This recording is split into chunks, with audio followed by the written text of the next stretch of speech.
નમસ્કાર, મનોમંથન ન્યૂઝમાં આપનું સ્વાગત છે.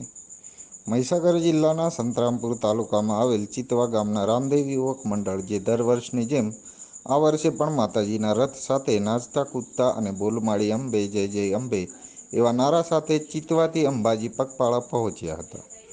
ત્યારબાદ રામદેવ યુવક મંડળ દ્વારા અંબાજી માતાના મંદિર પર 111 ફૂટની ધજા ચડાવવામાં આવી અને ધજા ચડાવ્યા બાદ પગપાળા ગયેલા યાત્રીઓના ચહેરા પર ખુશીનો માહોલ જોવા મળ્યો હતો.